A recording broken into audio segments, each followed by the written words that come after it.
أعوذ بالله من الشيطان الرجيم بسم الله الرحمن الرحيم الحمد لله رب العالمين بارئ الخلائق أجمعين والصلاة والسلام على أشرف الأنبياء والمرسلين سيدنا ونبينا وحبيب قلوبنا وطبيب نفوسنا وشفيع ذنوبنا أبي القاسم محمد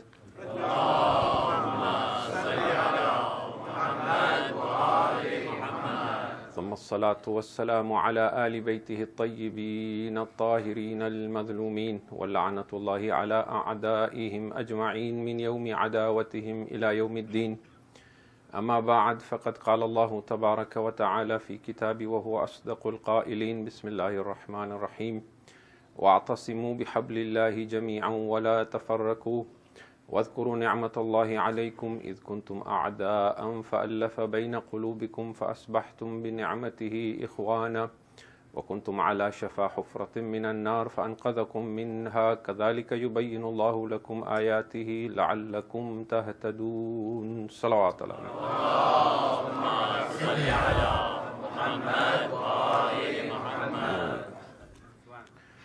Tonight is our fourth night in our series Orthodox Islam, and I am immensely grateful to all of you for the feedback I am receiving from you. Much of it is in appreciation that we are able to discuss issues that are sensitive and contentious with respect, and yet with the ability to discuss them candidly. There are, however, some concerns that are raised as well and brought to my attention, and I wish to address them before we continue from where we left off last night as questions perhaps. One of the concerns is that last night when discussing the idea that there are principles in the Aqidah of the Shias that insulate them from being radicalized, or at least as easily as the non-Shia, not as easily. This seems to have been misunderstood and misinterpreted as my saying that the Sunni brothers are terrorists and the Shias are not. So I want to reiterate what I said last night. I think I said it very clearly last night that of the millions and millions of Muslims, 99.99% of them are not terrorists, Shia and Sunni. And I also mentioned that if you look at all the various terrorist groups that we talk about, whether it is the Boko Haram and Al-Shabaab in Africa, or the Sipahi Sahaba in Pakistan, or Al-Qaeda and Taliban and ISIS in the Middle East, we can't help but notice that they all seem to subscribe to one ideology, and it is the ideology of Wahhabism or Salafism. Now, this is not an accusation, this is a fact. It is not something that anyone should be shocked to hear. Having said that, I want to also add to that not every individual who calls himself Salafi is violent and extremist. You will meet individuals who call themselves Salafi, who practice the Salafi manhaj, but are completely opposed, and many of them are completely opposed to violence. I don't know what their view is about the Shia, whether they consider them Muslims or not, but the mere fact that the Shia are permitted to go for Hajj tells us that not all of them consider us to be kuffar. My point was not the fact that we are not terrorists and others are. My point was that those who seek to cause mischief, they prey upon Muslims, and when they prey upon Muslims, they seek the path of least resistance, and when they do that, they look for those who can be radicalized more easily. And if we speak of Orthodox Islam, there are some principles that we have found from the teachings of the Ahlul Bayt alayhimus salam that are missing in the mainstream Orthodox, in the mainstream Islam. And so, if we can restore those principles, then as I said last night, it is not an attempt to proselytize or convert and say we want all the Sunnis to become Shia or us versus them. It is to say that the Ummah as a whole needs to acknowledge the need for adala, for justice, the fact that the end does not justify the means, the fact that in Islam, just because someone hurts your loved ones and commits injustices, you cannot retaliate in like manner. And some of these ideas that appeal easily to those who are taken advantage of and radicalized is the result of centuries of indoctrination by those who ruled over Islam as dynasties. And so that's the point that I've been trying to make. You will notice that in the media, when they speak of terrorism, besides all these groups, the media will often speak of Iran as being a state sponsor of terrorism. But if you are an honest historian, or just, you don't even need to be a historian, if you are honest about this and you study current affairs, you find that this labeling of Iran as terrorist is only because of the issue of Israel and Palestine. It is driven by the fact that Iran stands up for the Palestinian people and objects to the atrocities committed against them. And in that regard, Iran supports Hezbollah. And it is for this reason that they are being labeled terrorists. If tomorrow Iran was to say, we have nothing to do with the Palestinian people, then you can be rest assured they will be removed from that blacklist of terrorists. But you don't see groups of Iranians in Africa, in Pakistan, in Middle East, here and there, in small bands and groups led by one individual, causing, acts of terror and suicide bombing and so on and so forth. Now, you might say that, well, if Shias are not terrorists, neither are Sunni. And I totally agree with that. But the issue, as I said, is the discussion around where are we most susceptible and why is radicalization prone to certain groups of individuals and certain madhabs and certain aqidas. The other comment I've received is that you are wrong in ascribing even the idea that terrorism is found in groups that call themselves Salafi or Wahhabi, because terrorism has nothing to do with religion, it has to do with politics. And once again I say I agree, it has nothing to do with religion, it has to do with politics.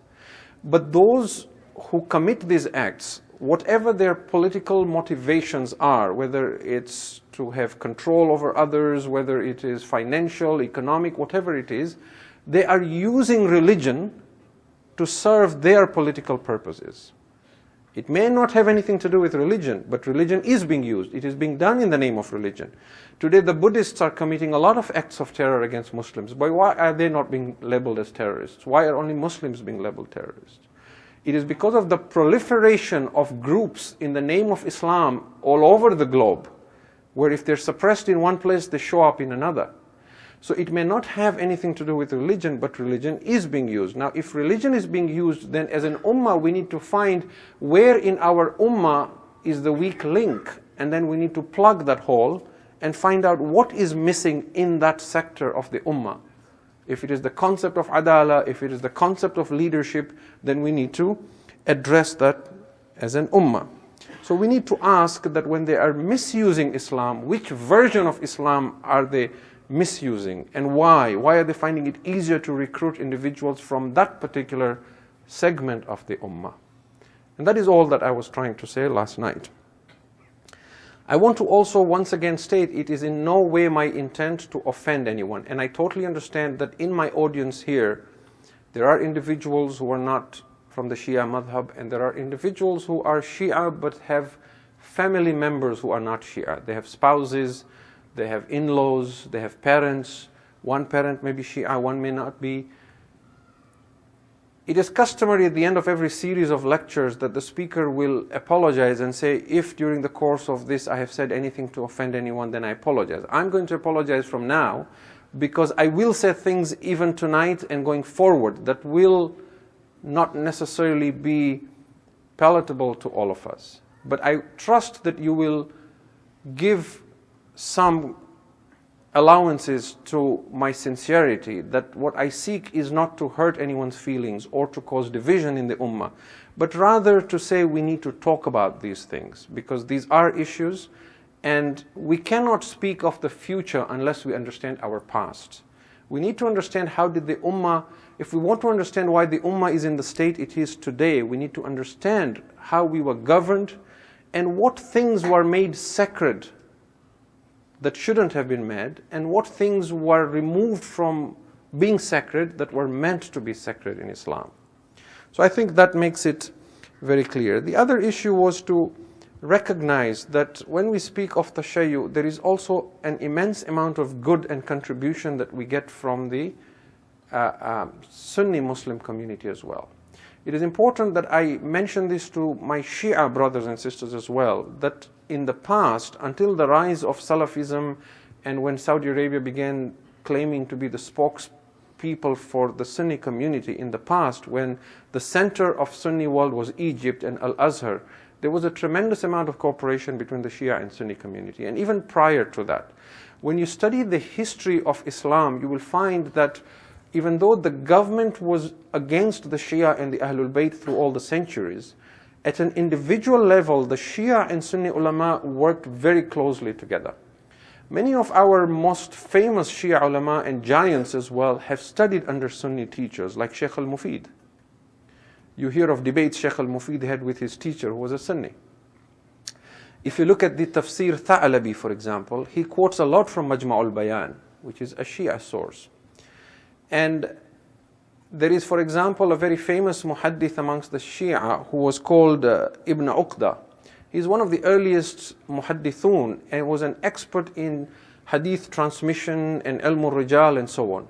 Some of the Sunni critics of his time who spoke against Shia, they had immense respect for him because of his knowledge of hadith. So we have individuals like Daraqutni and Ibn Adi. Many of you may not be familiar with these names, and As-Subqi and so on. These are giants in the Sunni world. They used to describe Ibn Uqda as one of the hadith masters of the Sharia. He was a man that records say had memorized or was familiar with close to 850,000 ahadith, of which 3,000 was only on the Ahlul Bayt alayhim salam. And here is the amazing thing. They used to seek his opinion and respect his opinion in hadith, but he was a staunch Shia and very often he used to disparage Abu Bakr and Umar. But they still held him in very high regard because of his knowledge of hadith. So there has been that history of knowledge. If you look at, for example, one of our great works in spirituality is by Mullah Faith Kashani, Al-Mahajjatul Bayda. Al-Mahajjatul Bayda was a recension on Ghazali's Ihya Ulumuddin. He took Ghazali's work and he rewrote it. And wherever Ghazali quoted from Sunni sources, from Bukhari and Muslim, and quoted Abu Huraira and others, he removed all that and he put Qala al-Baqir, Qala al-Sadiq, and he wrote his footnotes and comments on where he agreed and disagreed with Ghazali. So it is in no way to say that there is nothing that the Sunni world offers us.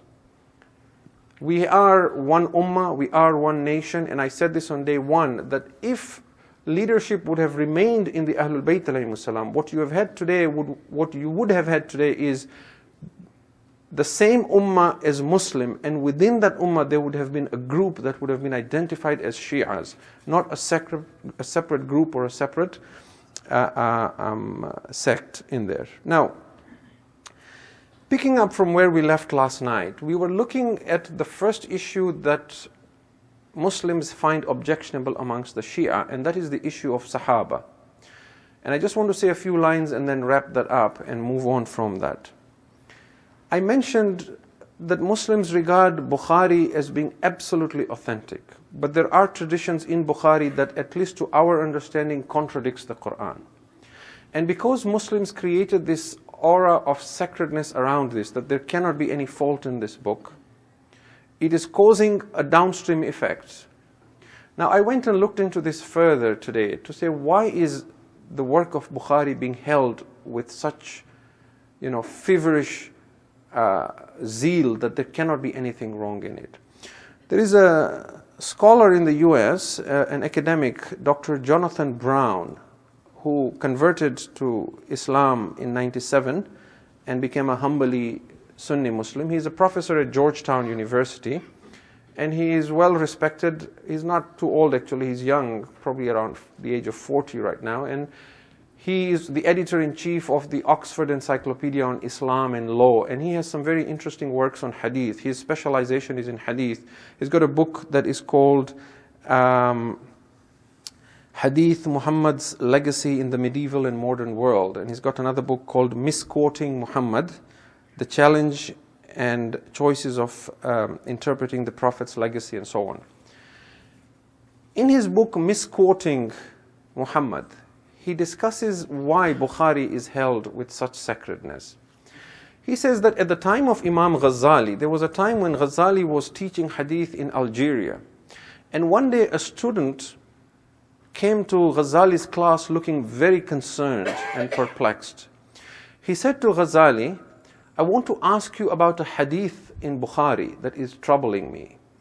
The hadith is that at the time that the Prophet Musa alayhi salam was to leave this world, and the angel of death came to take the soul of Musa alayhi salam, Bukhari says in a hadith that Musa alayhi salam punched Malakul Maut with such force that one of the eyeballs of Malakul Maut popped out. Now this student was very disturbed that how could such a tradition have come to Bukhari's work. And remember what we said, Imam Bukhari, for every hadith he prayed 2 rakats. And remember that you could put your marriage online to vouch for Bukhari's authenticity. And there is nothing under the canopy in the heavens more authentic than Bukhari after the Quran. Dr. Jonathan Brown says that Ghazali evaded the question and said to the student, you are distracted with trivial matters. This is a time when Muslim Ummah has been encircled by enemies, and you are concerned about this hadith? Now remember, Ghazali lived in the 12th century. He died 1111. So being encircled by enemies has not really changed a lot, even after several centuries. Now Dr. Brown says, what Ghazali did by telling him this was to evade the question. Now he goes into a discussion to say why. He says, you see, there were many people collecting hadith in the early days of Islam.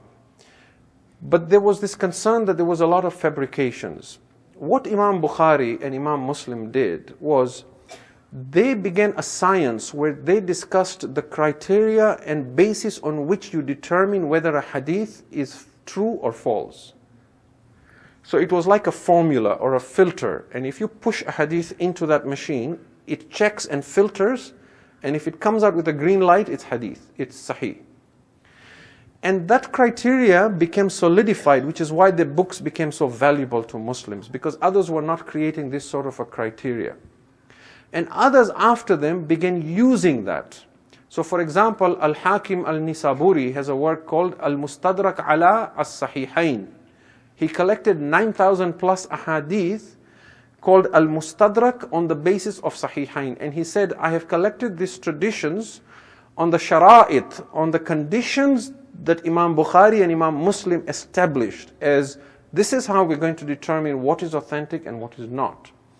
And the Sharia for the Muslim majority came to be on this basis, and therefore the work of Bukhari and Muslim became foundational to Muslims.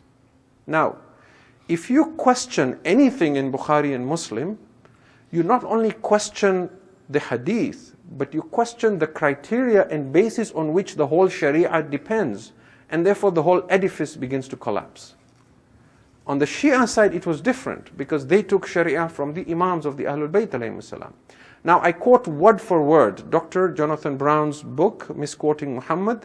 He quotes a famous Sunni scholar in the United States called Zaid Shakir. Many of you may have heard of Imam Zaid Shakir. He's a well-known preacher in the United States. He says, Imam Zaid Shakir once noted, word for word this is, if you knock out Sahih Bukhari, you knock out the Sharia. So this is the issue. Now, when I wrap up this subject of Sahaba, I want to once again say that Shias are not anti-Sahaba. Shias are not bent or established on the idea that we reject the Sahaba. What the Shias are saying is, There may have been reasons, there may have been circumstances under which we built a foundation as Muslims. From a Shia perspective, that was because we left the door of the Ahlul Bayt alayhimus salam. Whatever has happened, there have been centuries. But none of these are infallibles. And there is no hadith of the Prophet or anything in Quran to vouch for these individuals like it vouches for the Ahlul Bayt alayhimus salam.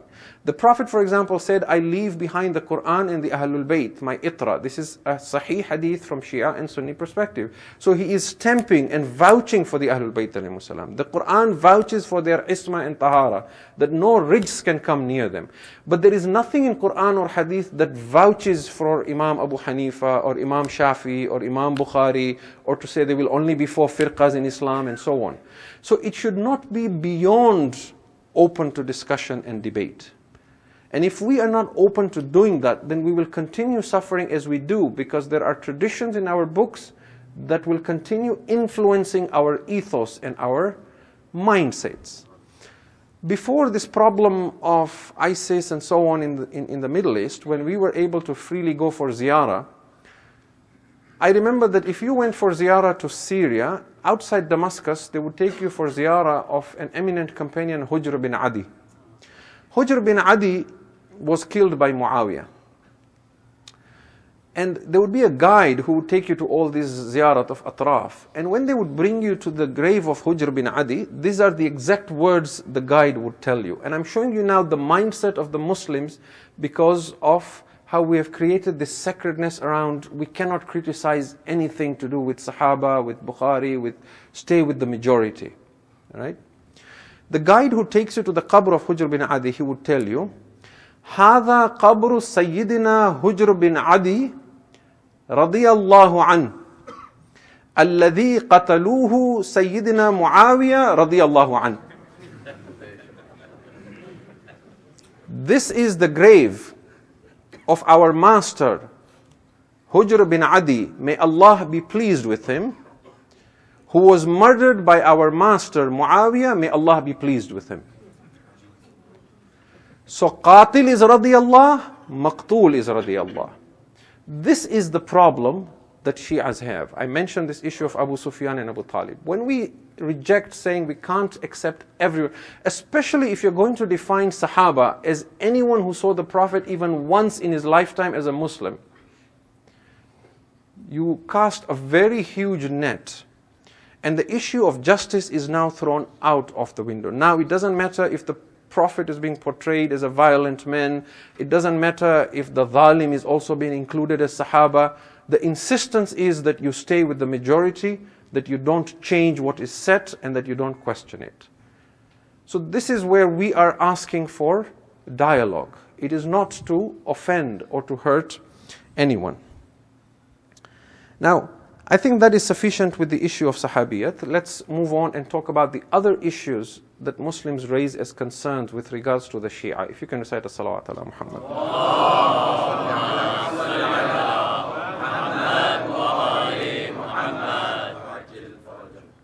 I have taken almost 2 or 3 nights discussing the issues of Sahaba because that is the main issue. For the rest of the issues, I hope to complete them all tonight. I am, in terms of the content I have in mind for 12 nights, I am behind by approximately 2 lectures. So I will have to consolidate some matters. I mentioned in one of the early nights that if you take everything that is said to be objectionable with the Shia, you can group them in 3. Lies and misconceptions, matters related to ahkam and fiqh, and matters related to aqaid and theology. The issues that we talked about as being lies and misconceptions, the first was this misconception that the Shias are anti-Sahaba, which we have talked about. The other misconception is that the Shias worship their Imams. This is a lie. The Shias do not do that. The other misconception is, now this is the one that is really hard to convince anyone with. The Shias are taught to lie and hide their faith because they have this concept called taqiyya. So if a Shia tells you anything, such as we don't worship our Imams, don't believe him, he's lying. So it becomes a chicken and egg thing, because then now I could go blue in the face telling you I don't worship Amir al-Mu'mineen, but if you are not willing to trust me, then your response would be, nah, this is taqiyya, don't believe you. Now, taqiyya is mentioned in the Quran in chapter 16, verse 106. And many of you know this, that one of the most eminent companions of the Prophet ﷺ, Ammar Yasir, his parents were the first martyrs in Islam, and his father and mother were murdered right before his eyes. They tortured them, they tied ropes on their legs, like his mother, they tied ropes on each leg, and they tied it to 2 horses, and they sent the horses in 2 directions to tear her body apart. And he was tied to a post while he was watching. And his father was stabbed in the stomach. So, when they came to him now, and they said he should acknowledge the idols and give up the deen of Muhammad, he said words to acknowledge the idols. And they let him go. As soon as they let him go, he came running to the Prophet while he was crying. The Prophet ﷺ asked him, what was in your heart? He said, in my heart I had absolute faith and commitment. I said it only to save my life. To which this verse was revealed, verse 16, 106, to say it is only those who become faithless after faith that are to be condemned. But those who say words of kufr, but their faith is intact to save their lives, then there is no harm in that. In fact, it is obligatory to save your life. And I mentioned yesterday or day before that Bukhari mentions that from Abu Darda, who says that we used to smile on the face of some of the other companions, but in our hearts we used to curse them. And Bukhari mentions that taqiyya is valid ila yawm al-qiyamah. Now, when you look at the history of the Shia, you can't deny that we have always been persecuted. In the early days, our imams were persecuted. In the later days, we were persecuted. Right? During the time of the Umayyads, individuals like Hajjaj bin Yusuf, they not only killed eminent companions like Kumail ibn Ziyad and Qambar and Sa'id bin Jubair, but they killed thousands and thousands of Sadat.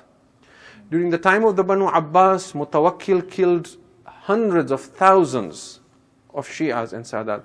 He used to ask for the Sadat to be buried alive while he was watching. So they would build a pillar and they would put a person in, or they would lay him down and they would put cement and blocks, and he would want to watch while they cover him up so that he is buried alive.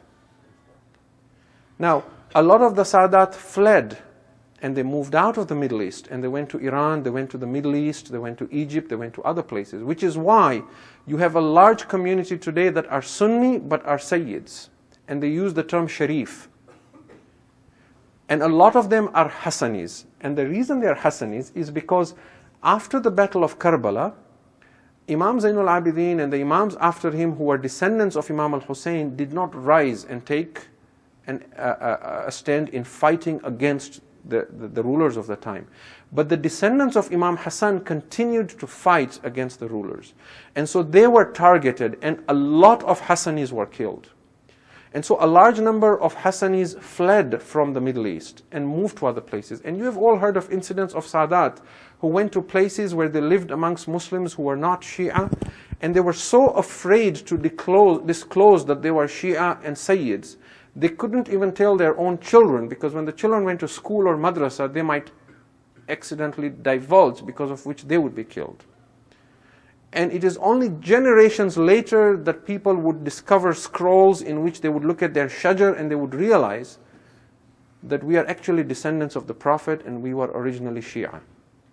And that is why you will find a lot of the Sunni Muslims as well, who are descendants from the Prophet, they have immense love for the Ahlul Bayt and a close attachment, and they speak of him in lofty terms of the Ahlul Bayt. But they were raised with the Sunni manhaj, so in their fiqh and so on, they follow that madhab. Now, because of this brutal history that we have had of always being victims, we have been forced to practice taqiyya. Taqiyya is actually the exact opposite of nifaq. The accusation is you Shia are hypocrites because you practice nifaq. Nifaq is that on your lips you claim to have faith, but in your heart you don't have faith. Taqiyya is on your lips you claim you don't have faith, but in your heart you have faith. It's the exact opposite actually of nifaq. So, and also I should add that prominent members of the Shia community are not permitted to practice taqiyya, because if they practice taqiyya, then the community can go astray. So Imam al-Hussein, for example, could not practice taqiyya. He could not say, I'll do bay'ah of Yazid, just at face value, but in my heart I don't accept him. If I was living at the time, and let's say, wal-iyadhu billah, I wasn't going to help Imam al-Hussein, but I rejected Yazid, I could have said that, yeah, I'll do bay'ah, just to save my life. But he could not, because if he would do it, then then Islam is in jeopardy. So that is why you see that sometimes eminent ulama in the Shia community, Shaheed Baqir al-Sadr, Sheikh Nimr, so on, they speak up. They can easily do taqiyya and save their lives. But they cannot, because if they keep quiet, others will go astray. So Shias do not use taqiyya as a form of hypocrisy. If a Shia tells you, I don't worship the Imams, he truly does not worship the Imams. The other accusation is the Shias believe that their Imams control the universe. There are extremists in all religions, and there are some amongst the Shia. But the important thing to keep in mind is that the Shia believe that any power an Imam has is not independent of Allah subhanahu wa ta'ala. Now, we don't have the opportunity to go into a detailed discussion and bahath from a Quran perspective, but you can prove from the Quran that even though Allah has ilmul ghaib, He gives this hidden knowledge to whomever He pleases. Even though Allah is qadirul mutlaq, but He gives this power to whomever He pleases. He gave Jesus, peace be on Him, the power to fashion a bird from clay and blow into it, and it would come to life. He gave Him the power to bring the dead back to life. Now, if you say Isa alayhi salam brought the dead back to life, it is not shirk unless you believe that Isa alayhi salam could do it even if Allah did not will it. But Allah says in the Quran that you brought the dead back to life bi-idhni, with my permission. So we speak of our Imams as Imams who are وَجَعَلْنَاهُمْ أَئِمَّةً يَهْدُونَ بِأَمْرِنَا. They are Imams who guide others under our command. And we made them Imams when they showed sabr and when they showed yaqeen. So anything that the Shias say about their Imams that seems elevated, it is on the basis of with Allah's will, with Allah's permission, and empowerment from Allah subhanahu wa ta'ala. The issue of shafa'ah and wasila, I will not go into that detail because the vast majority of Sunni Muslims believe in that as well. Except for the Salafis, Sunni Muslims vastly and majority believe in the intercession of the Prophet ﷺ and in the shafa'ah of the Prophet. The Shias have their own Quran. Now, in Arabic or in Islamic terms, the term that is used for any belief that the Quran has been changed is called tahrif, interpolation, that anything has been added, removed, or changed. I have read on tahrif extensively, and I have looked at all the ahadith in Sunni and Shia sources regarding tahrif. And I say this to you sincerely, my dear brothers and sisters, there are more traditions supporting tahrif in Sunni books of hadith than there are in Shia. And you don't have to take my word for it. But what is important to remember is the Shia and Sunni unanimously agree that there is no change in the Quran and that all these traditions are to be rejected. We have, for example, a very popular idea. Many Sunni reports say that the Caliph Umar insisted that there is an ayah in Quran with regards to stoning those who commit zina. And he called it the ayatul rajm. Rajm is to stone.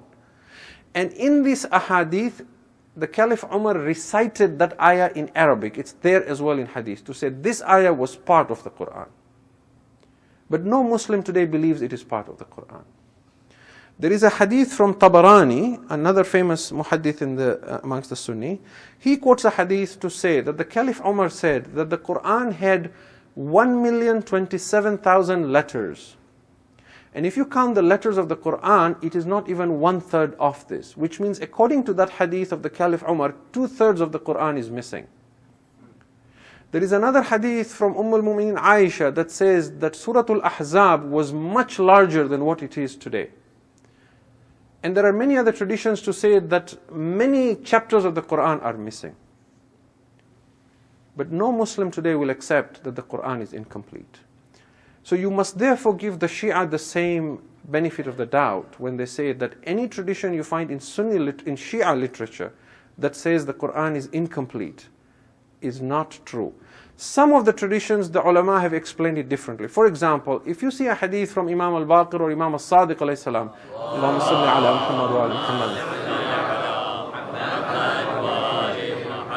and he says this ayah is not like this, it is like this, you will find scholars like Allama at-Tabatabai will explain and say what the Imam meant is the interpretation, the tafsir, the ta'wil of this ayat is not how the mainstream Muslims interpret it, but it is like this.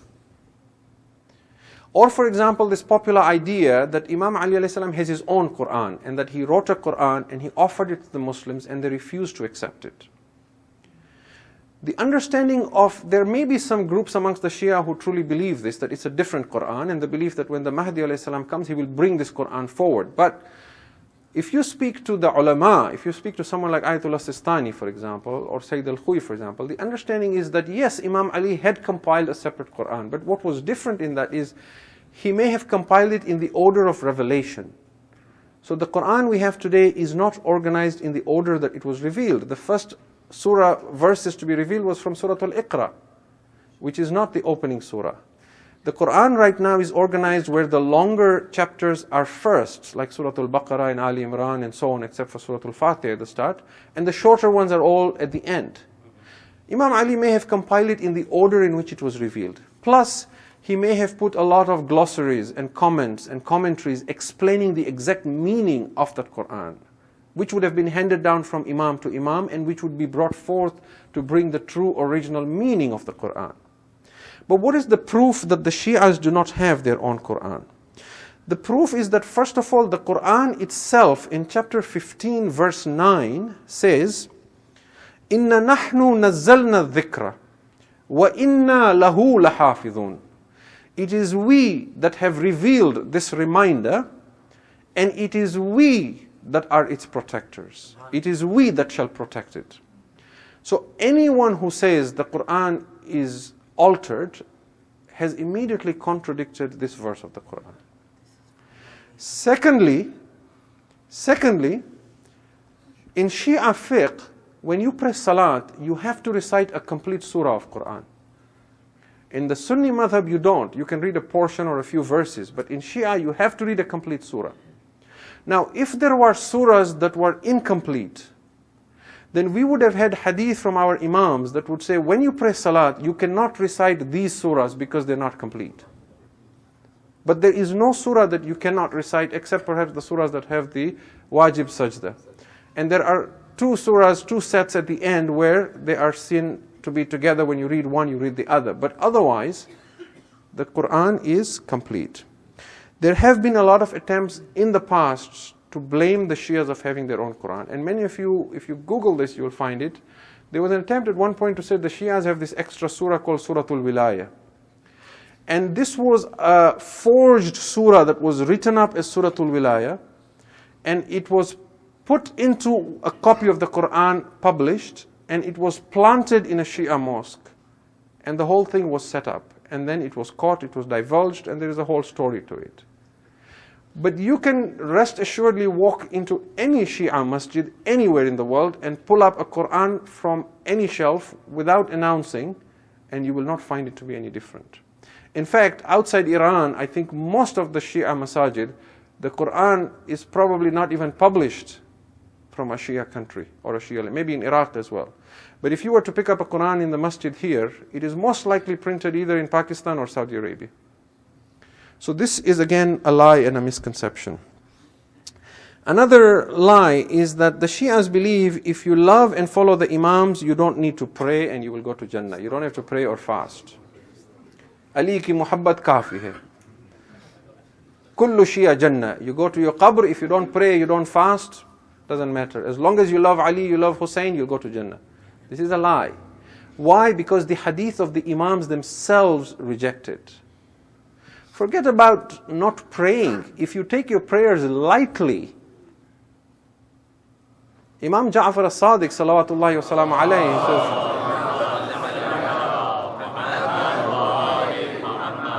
He says, لا تنال شفاعتنا مستخفا بالصلاة. Our intercession will not reach the one who takes his prayer lightly.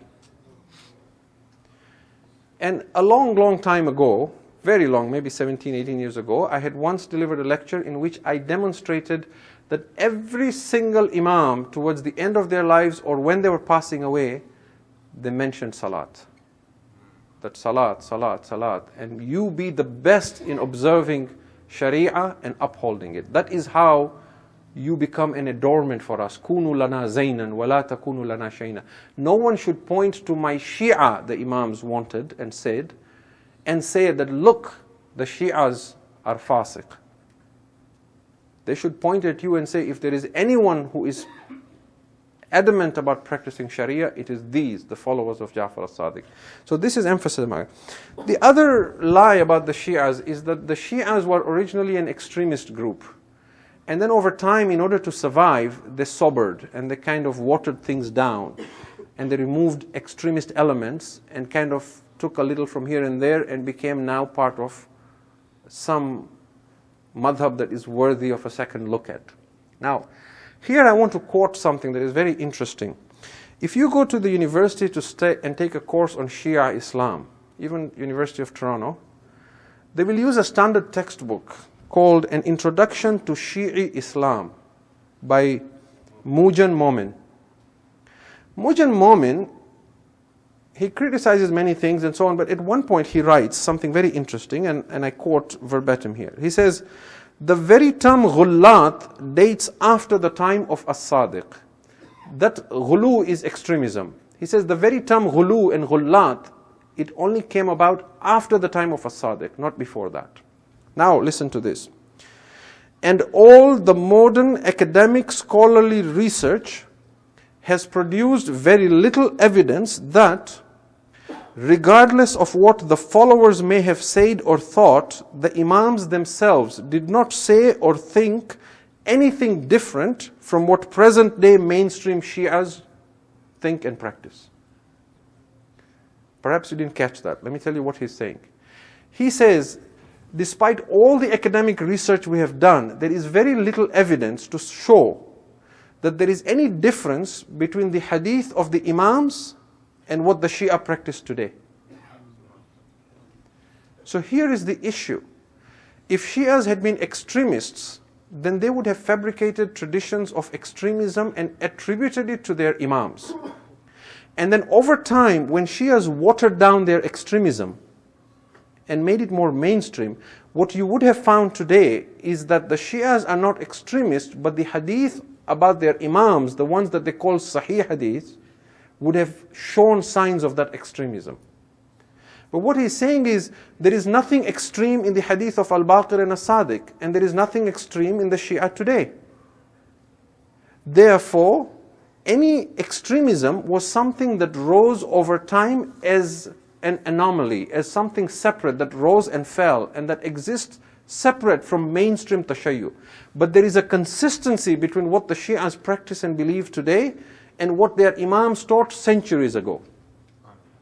And that in itself is proof that tashayyu was never extreme, and that the imams always rejected those who ascribed divinity to them and spoke of extremism with regards to them. The other misconception or lie imputed to the Shias is the issue of visiting graves of the imams and building shrines over them. As far as visiting graves is concerned, all Muslims agree to that. Even the Salafis have a hadith that they support, that the Prophet ﷺ used to encourage Muslims to go and visit the graves because it reminds them of the hereafter. And there is a hadith in Bukhari and others to say that the Prophet ﷺ went to visit his mother's grave. Now there is an issue of contention there, because they use an ayah of Quran where they say that the tafsir of that ayat is the Prophet ﷺ went to his mother's grave with companions and he cried at his mother's grave. And when they asked him why he was crying, he said, I asked Allah to ask for forgiveness for my mother, but he refused me because she wasn't a Muslim when she died. So then I asked Allah if I could at least go visit her grave, and he allowed me. So he went to visit the grave. And based on that, it is permissible to visit graves. So visiting graves is not an issue. As far as building of shrines is concerned, again, mainstream Muslims don't have an issue with this. In Sunni Islam, there is a lot of shrines for Sufi saints, for example. And generally in Islam, again, it is a bahath, a discussion, but it doesn't need to be dealt with right now. And it is not a reason for which you might say Shias are not Muslims because of this. The other lie that we've mentioned time and again is that Shiaism was started by a Jew named Abdullah bin Sabah. One of our greatest historian, Allama Murtaza Askari, that I mentioned earlier, who has written 3 volumes on Aisha, he has written a work on Abdullah bin Sabah, and he has done extensive research on every single report, narration, anything you can find on Abdullah bin Sabah, and he has proven he is a fictitious figure. There never existed anyone by the name of Abdullah bin Sabah. So this was another lie that was created again against the Shia. The other issue that is rejected, that is raised as a concern that why Shias cannot be Muslims, is they say anyone who does not believe in the Khilafat of Abu Bakr, Umar, Uthman, Muawiyah and Yazid cannot be a Muslim. Now this is more from the Salafi side, because the Sunni Muslims, wouldn't say this regarding Yazid. The issue here first is that Yazid being a Muslim is also questionable. Apart from being Sharibul Khamr and being a gambler and drinking wine and womanizing and all that, there is record of his poetry. Like for example, when the qafila is brought before him of Imam Zain al-Abidin and the Ahlul Bayt before him, there are words that he sings while he is drunk, in which he says, Layta ashiyakhin bi badrin shahidu. If only my forefathers who were killed in Badr by Ali were here, they would have said to me, in our language, Shabash, O Yazid, for what you have done. And then these are the words of Yazid. He says, لعبت حاشم بالملك فلا خبر جاء ولا وحي نزل. The Banu Hashim played a game because there was no revelation that was ever sent. Nothing ever came down from Allah. They just made this all up in order to have power. These are the words of Yazid. How does this then become a measure and a yardstick for saying who is a Muslim and who is not? Now, let's reduce that scope and say those who say that Shias are not Muslim because they reject the first 3 caliphs. Here, what we say is we're not trying to fight this as us versus you and who's right and who's wrong. All we're saying is this the reason for Shias to be rejected as being Muslims? The first issue is that Muslims say that the Prophet ﷺ never appointed a successor. If the Prophet ﷺ never appointed a successor, and therefore there is nothing in Quran or Hadith to say that the first caliph in Islam has to be Abu Bakr, then where is the dalil and the proof to say that this is going to be the measure and the yardstick of Iman and Kufr? I can argue for the case of Ali bin Abi Talib on the basis of Ghadir, for example, or on the basis of Da'wat Dhul Ashira, that the Prophet ﷺ said, Man kuntu mawlahu fahada aliyun mawla. And this is a mutawatir hadith that nobody can reject. We could argue about the meaning of mawla. But there is no hadith from the Prophet ﷺ to say that the first, second, third caliph have to be this. And therefore, if an individual says, I don't accept them as caliphs, you might say they are wrong. You might say that, they are misportraying these individuals. But you cannot use it as a measure and a yardstick of Iman and Kufr to say that if you reject them, then you cannot be a Muslim. The yardstick of a Muslim will always have to remain that anyone who says La ilaha illallah Muhammadur Rasulullah is a Muslim. And you cannot tell him you are not a Muslim and do takfir on him. The other issue, and there's just 2 or 3 more here, is that if you don't follow one of the 4 madhabs, if you are not a Shafi, Maliki, Hanafi or Hanbali, then you cannot be accepted as a Muslim. We cannot pray behind you. We cannot accept you as part of the Ummah. Once again, the issue is the same, that these madhahib came to form much later, during the time of the Banu Abbas. On what basis do you remove Muslims and say you cannot be a Muslim unless you follow this madhab? If you look at the history of madhahib, it's very interesting. In the early days of Islam, there were many individuals who had started their own school. For example, Hassan al-Basri had his own madhab and fiqh. Tabari, the author of Tarikh al-Tabari, his name is Muhammad bin Jarir al-Tabari, he had started his own school. He was born a Shafi'i, but then he started his own school that was called the Jariri school because of his name, Ibn Jarir. And there is in Sunni literature that there was 11, 12, maybe 15 different schools. And when the government and the authorities saw this is getting out of hand and all sorts of schools are popping up and growing from all sorts of places, they clamped down on these and said only these 4 will be accepted as official schools and anything else is not acceptable. So this is an institutionalization from the governments of the time, but it is not from Sharia perspective. Otherwise, you don't have a case to argue why the schools of fiqh have to be 4 and not 3 or 5. So this is again no reason to say the Shias are not Muslims. There is another lie that is said about the Shias, that the Shias believe that revelation was supposed to come to Ali bin Abi Talib, but na'udhu billah, Jibreel did khiyana and sent it to Muhammad sallallahu alaihi wasallam instead of Ali. This is a very popular misconception that you will find people quoting on the internet as well. I cannot emphasize enough that in the Shia madhab, we take our understanding of religion first and foremost from the Prophet sallallahu alaihi wasallam. The Imams alayhimus salam, Allahumma salli ala Muhammad wa ala Muhammad. The Imams alayhimus salam, and I say this with utmost respect, do not have the authority to introduce anything to Sharia. They only tell you what is the Sharia of Muhammad. And that is why we insist on taking from them. They clearly says, Imam Sadiq alayhi salam clearly says, if I tell you anything and I don't tell you my source, then that is from my father Al-Baqir, who heard from his father Zainul Abidin, who heard from his father Al-Hussein, who heard from Amir al-Mu'mineen, who heard from Rasulullah, who heard from Jibreel, who heard from Allah. There is a golden chain, the Silsilatul Dhahabiyya, that goes all the way down. So the Shari', the legislator of Sharia is only Allah subhanahu wa ta'ala. And when we talk about the second caliph and some of the changes he made in Sharia, we shall revisit this issue to say that even the Prophet ﷺ, when people would ask him questions, he would not answer. He would wait until a verse was revealed. So the Sharia of Muhammad, when we say halalu Muhammad halal ila yawm al-qiyamah wa haramu Muhammad haram ila yawm al-qiyamah, what he made halal is halal to the day of judgment and haram, Sharia comes from him only. It is called Sharia Muhammadiyah. And we take this further down. Our maraja in the Sunni fiqh, when a Sunni imam sometimes issues a fatwa, he will tell you this is my opinion or my fatwa. The Shia maraja do not have a right to express their opinion. They simply plumb everything they can find in Quran and Hadith to find what was the opinion of the Prophet, and if they can't, they look in the Hadith of the Imams and trace it back to the Prophet. When they can't find anything, then they don't tell you this is wajib haram. They tell you ihtiyat wajib, ihtiyat haram. Why ihtiyat? Because he does not have the authority to tell you, I say it's wajib or it's haram. So there is a direct line going back only and only to the Prophet ﷺ.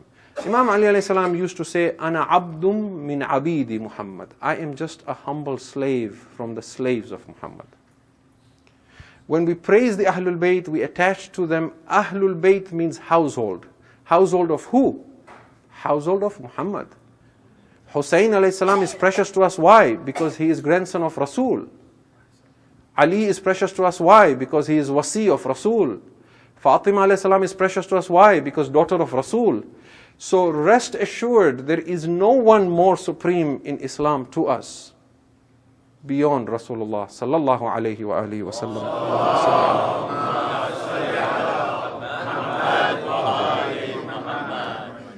And the final one for tonight, there is this other story that has gone around, not so much now, that says the Shias are permitted to commit all kinds of sins on the day of Ashura. They get together in their mosques, men and women together, and they commit every sin you can think of together. And then they cry and beat themselves, and everything is forgiven. So we have this one day where there's a free license to do as you please, and you're forgiven at the end of the day. Now these are the sort of things that I'm saying are absolute misconceptions, lies, and it doesn't take anyone a lot to realize that these are untrue. However, there are other issues that are true differences between us, and we need to discuss them. Now, there is a few, not as many, with regards to the fiqh and ahkam issues. I will have to cover them at a high level tomorrow. And then, inshallah, we will then try and move towards now saying, if we have discussed our differences, what are the theological differences between the Shia and the Sunni madhab? And these theological differences, we want to argue to say, if the mainstream ummah were to adopt these principles of adala and imama, then we would all as an ummah be closer to Orthodox Islam.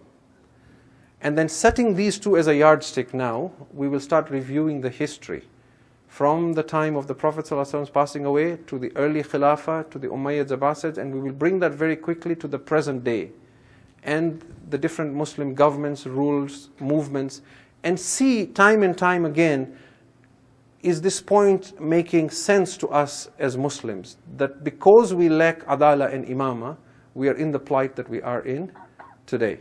If you can recite as-salawat ala Muhammad, Muhammad wa ali Muhammad, wajal farajahum. Sallallahu wa sallama alayka ya Aba Abdullah وعلى الأرواح التي حلت بفنائك روحي وأرواح العالمين لك الفداء يا ليتنا كنا معكم أبا عبد الله فنفوز فوزا عظيما. Tonight is our fourth night in remembering Abu Abdullah al-Hussein as we wait in anticipation for the day of Ashura. And I mentioned in one of the early nights that because the angels and everything in the creation of Allah weeps for Hussein alayhi salam, it is our honor that we as sinners, as humble individuals, to be blessed with such opportunities that we can get together and shed some tears or listen to the Masaib of Hussein alayhi salam. This is truly a blessing of the mother of Hussein alayhi salam. You know, the Arbab of Aza in the past used to say that when you cry for Hussein, Fatima alayhi salam collects those tears in her rumal. And you may interpret this metaphorically, but we have many ahadith from the Imams to say. And the sixth Imam alayhi salam, when he used to hold a majlis, he used to say to the Shia that do not think that only I am present before you. Whenever you remember Hussein alayhi salam, then the spirit of Hussein alayhi salam is also present in that majlis.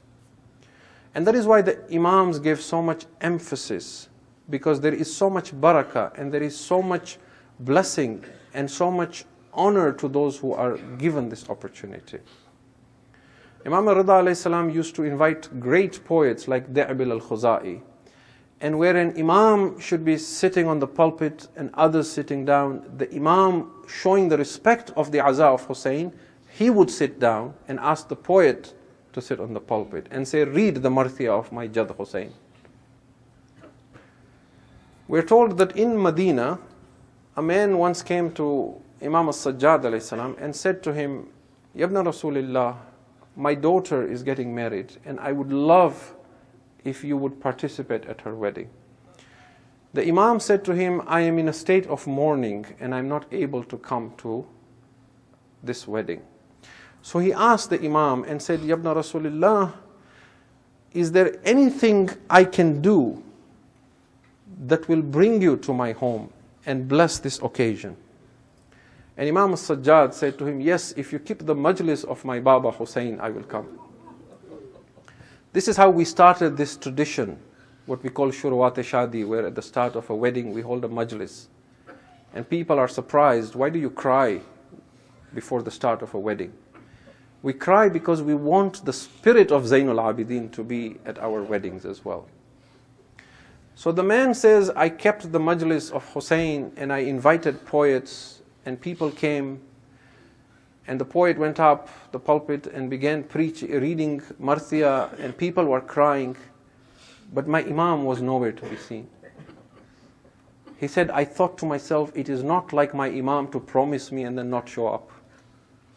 So he went out looking, waiting at the door, when will Ali ibn al-Hussein come? He finally thought, let me go out to the road and see, perhaps he is approaching from outside.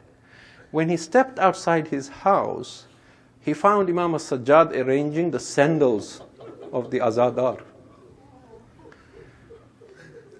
Mawla, you should be sitting inside. I kept this majlis so you will attend. And what did Zainul Abidin say to him? He said, you do not know the maqam of those who cry for Hussein. So an Imam serves the Azadar of Hussein. And that is why when you go to Karbala, many of you go for Arba'een, you see this ihtaram. Generally when you go around Iraq, you don't find people giving you this sort of hospitality. But when you walk from Najaf to Karbala, they want to polish your shoes, they want to press your feet. They beg you, Za'ir, Za'ir, please take something from me. Those who can't afford to give you food, they hold a box of tissue. Take something from me, ya Za'ir. Why? Because they know what they get back in return for this. This is the blessing of the Azadar. And that is why I say to those who volunteer at the Majlis of Hussein, you are blessed with this opportunity, but treat the Azadar of Hussein with immense respect, because they are not your guests, they are the guests of Zahra alayhi salam. Ajrukum ala Allah. Last night we began discussing the Ashab and Ansar of Hussein. Tomorrow night I have kept for perhaps the leader of the Ashab and Ansar, Habib ibn Madahir. But tonight I want to discuss different Ashab of Hussein and pay respect to them. There are so many of them and it is impossible to mention all of them. But you should try and make a point, perhaps on the day of Ashura, to at least read through the list and say salam to them. These were not ordinary people. Hussein alayhi salam personally handpicked every one of them. And when you read their history, they were eminent companions. They were leaders of their tribes. They were commanders in armies. They were people of nobility. They were people of very high rank. So great was their valor that we are told that 72 men were able to hold back an army of tens of thousands, 20, 30,000 men from the time of Fajr to the time of Asr. How long does it take to massacre and kill 72 men who are thirsty and hungry, many of them who are children, like Aun and Muhammad, babies? 72 are in that list. How long would it take to kill them? And they are hungry and thirsty for 3 days. They hold back an army like that from morning to the end of the day. And by the time of Dhuhr, there were still 33 men left with Hussein. 15 Ashab and 18 from the Banu Hashim. This tells you that these were not ordinary people. When we look at the ziyarah that we recite, Ziyarah al-Warith for example, look at how we describe the Ashab. Karbala was a land that was considered to be cursed. And anybody who stopped there suffered great afflictions. And they attributed it to the land of Karbala because there was something immense waiting to happen. But today Karbala is Karbala Mu'alla. Al-Mu'alla, we are told that Karbala is a part of Jannah. There are riwayat to say that when Allah will destroy this earth at the end of times, He will remove Karbala and keep it separate. And then He will place it where He places Jannah. This is Karbala. How did Karbala go from being a land that is cursed to a land that is so blessed? It is the blood of Hussein, isn't it? But it is also the blood of his ashab and ansar. Why? Because in ziyarah we say, when we say Assalamu alayka ya ansar al-Hussein and ya ashab al-Hussein, we say Tibtum wa tabatil ardu allati fiha dufintum. Purified are you, and purified has become the land in which you were buried because of you. فَيَا لَيْتَنَا كُنَّا مَعَكُمْ. If only we had been with you. فَنَفُوزَ فَوْزًا عَظِيمًا. Then what great and lofty statuses we too would have acquired. So when I think of the ashab of Hussein, I imagine Hussein alayhi salam walking in an open field that is covered with weeds. And he selectively goes and picks the roses one by one from amongst those weeds. There were many who joined Imam al-Hussein from Mecca, going towards Kufa, because they thought they were going to a place where they will have a lot to benefit from. But when they found that Hussein alayhi salam is heading to a desert, they left Imam Hussein. But there were many who were not with Hussein alayhi salam, and he brought them towards him. One by one, he wrote letters to them. He wrote a letter to Habib. And there were some in whom he saw the potential. They were opposed to Hussein, but he changed their hearts and he brought them towards himself. One amongst them is Zuhair ibn al-Qayn al-Bajali. During the time of Imam al-Hussein alayhi salam, the Muslims were largely categorized and grouped as being Alawi or Uthmani. Zuhair was known as an Uthmani. And it so happened that when the qafil of Imam al-Hussein was moving towards Kufa, Zuhair was also traveling with his family. He had his servant, his wife, and a small qafila traveling. Now he knew this was the qafila of Hussein, but he did not want to meet Hussein because he was opposed to Hussein at the time. So what Zuhair did was, wherever Hussein stopped, he did not stop. He kept moving. And wherever he saw Hussein alayhi salam moving, he stopped, to avoid meeting Imam al-Hussein. Now look, when Allah has chosen you because of the purity of your heart. We said last night that when we say, would we have been with Hussein, we should look at what are the qualities in these people that we can take. In Hur we saw the quality was ihtaram for Fatima. That if you have a deep, deep-seated love for the daughter of the Prophet, that will save you and place you with the potential to be on the Ansar of the Mahdi, inshallah. We shall talk of Abu Thumama, and you will see that being particular about your salat, not only praying, but praying on time, is another quality that could qualify you to have been in Karbala. With Zuhair ibn al-Qayn, we shall see the benefit a man has in life when he is blessed with a spouse who does not hold him back, but encourages him and pushes him in matters of faith and religion. And this could be the other way as well. And we shall see this with Habib as well tomorrow. There came a point at which Zuhair ibn al-Qayn stopped his qafila and Hussein alayhi salam stopped. As he sat in his tent, we are told at that point Zuhair had heard of all the politics and he was so fed up. He had hung his sword up. He was now feeling like an old man, tired, fatigued, confused, perplexed. When a horseman showed up outside his tent, when Zuhair stepped out of his tent, the man said to him, Ana Baridul Hussein. I am the messenger of Hussein, and I have brought a letter for you. Zuhair reads the letter. It says it is from Hussein bin Ali. Oh Zuhair, I would like to speak to you. He says to the messenger, go back to Hussein, I will think about it. He goes back inside. Now look at how Allah can bless you. His wife says to him, oh Zuhair, what is this? He says, it is a letter from Hussein. What is Hussein asking for you? He says, Hussein wants to meet me.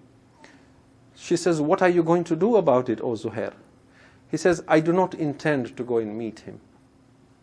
She says to him, oh Zuhair, he is the grandson of your Prophet. Oh Zuhair, if nothing else, he is the son of Zahra. Go, oh Zuhair, what will you lose? Just go speak to him. You don't have to do what he says. Just go listen to what he has to say. With this encouragement from his spouse, Zuhair gets on his horse. He rides towards the camp of Hussein. There is no record in history of what it is that Hussein said to Zuhair. But what history tells us is that when Zuhair came back, he was a completely changed man. There was light radiating from the face of Zuhair. Zuhair, who had become an old man, was now sitting upright on his horse. Zuhair had become young again. Zuhair's blood was raging. Zuhair came to his wife beaming and smiling. Zuhair was with such excitement, he pulled his sword out. Zuhair said to his wife, "Go back to your family. I have freed you." He said to his servant, "I have freed you." He gave his wealth away. His wife said to him, "What has happened to you, O Zuhair?" What has happened to Zuhair? Zuhair has fallen in love with Hussein. Zuhair leaves his camp. He goes back, he goes out and meets Hussein. He joins the Qafila of Hussein. He goes with Hussein to Karbala. Zuhair is one of those eminent people who fight in the battle after Dhuhr. For every one of the Ashab and Ansar of Hussein, Hussein went out to the battlefield. He placed their head on his lap. He gave them time and spoke to them softly. He wiped the sand and blood from their faces. He asked them if they had any wasiyah. And all of them looked up, and how blessed they were to see the face of their Imam and to have their heads on his lap. But alas for Hussein, when he would be left alone, there would be no lap on which the head of Hussein would be left. Our salams to Zuhair ibn al-Qayn al-Bajali. The other companion of Hussein is Abu Thumama as-Saydawi. Abu Thumama, on the day of Ashura, when it was the time of Dhuhr, he looked up and saw it's time of Dhuhr. He said, "Ya Aba Abdullah, it is the time of Dhuhr. Our hearts desire that we pray behind you once more." Imam al-Hussein blesses Abu Thumama and says, "Dhakarta salat, ja'alaka Allahu min al-musallin." Look at how beautifully an Imam blesses his ashab and his ansar. "O Abu Thumama, you have remembered salat at a time such as this. May Allah raise you amongst those who pray salat." Abu Thumama was one of those who prayed with Hussein. When he lost his life as well, Hussein blessed him as well and said, "O Abu Thumama, you remembered salat. Go, my Jad will quench your thirst. You will enter paradise as well before me."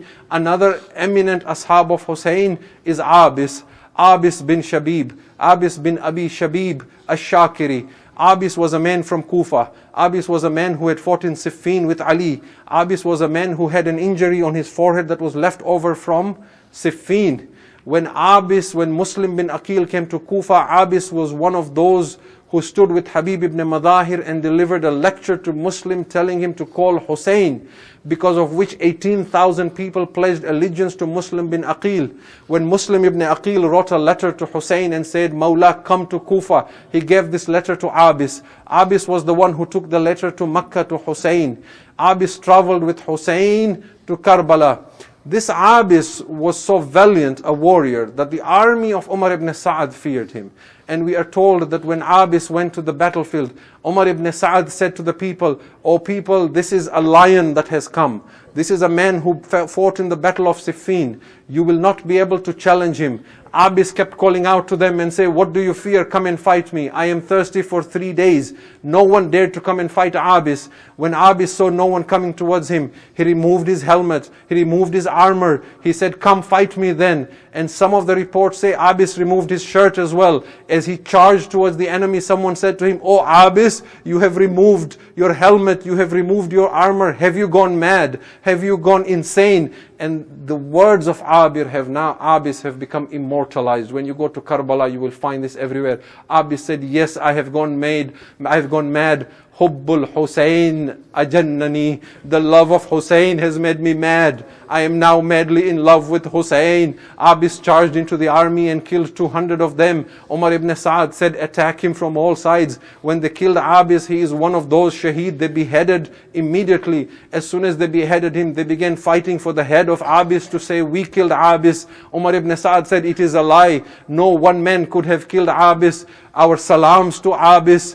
Another ashab of Hussein was Sa'id bin Abdullah. Sa'id bin Abdullah was that companion of Hussein that when Hussein stood to pray Salatul Dhuhr, Sa'id bin Abdullah stood in front of Hussein. As the arrows came flying towards Hussein, Sa'id bin Abdullah kept taking these arrows on his chest. We are told that Sa'id took as many as he could take. He did not fall as long as Hussein was praying. When Aba Abdullah al-Hussein said, "Assalamu alaikum wa rahmatullah," then Sa'id bin Abdullah fell at the feet of Hussein. Hussein took the head of Sa'id, he placed it on his lap. Sa'id opened his eyes and looked at Hussein. He asked only one question to Hussein. He said, Sayyidi wa Mawlai, hal wafaytu ila ahdi? Oh Hussein, have I been faithful and loyal to my ahd? Yes, O Sa'id, you have been faithful. O Sa'id, you stood before me, you will enter Jannah before me. Go Sa'id, my Jad will quench your thirst. One of our salams on Sa'id bin Abdullah, one of the most eminent companions of Hussein after Habib was Muslim bin Awsajah. Muslim bin Awsajah was one of those who went after Dhuhr as well. When Muslim bin Awsajah fell from his horse and called, Ya Aba Abdullah adrikni, Hussein ran out to the body of Muslim. Habib went out with Hussein. Now the head of Muslim is on the lap of Hussein. Habib sat beside Muslim. Hussein is rubbing the face of the sand and blood from Muslim's face. Hussein is combing the hair of Muslim. Habib sits beside Muslim and says, Oh Muslim, I am following you shortly after. But oh Muslim, if you have any wasiyah, give me your wasiyah, I will fulfill it. But Muslim points to Hussein. He says, Oh Habib, usikum bihada. Oh Habib, as long as you are alive, let no one hurt my Hussein. Oh Habib, let no injury fall my Hussein. As long as there is breath left in your body, Habib promised Muslim, oh Muslim, with every breath in my body, as long as I am there, no one will hurt your Imam. But I would say to Muslim, oh Muslim, come at the time of Asr and look at your Hussein. You will see Hussein rolling in his own blood on the hot sands of Karbala. Zainab will be standing on a mount calling out, why does not the heavens fall? Yabna Saad, the grandson of the Prophet is being killed. Oh Muslim, you will see horses trampling the body of the son of Zahra. There will be no one to say, this is the body of the grandson of your Prophet. Wow Husaina, wow Madluma, wow Ghariba, Matame Hussein, Ya Hussein, Ya Hussein.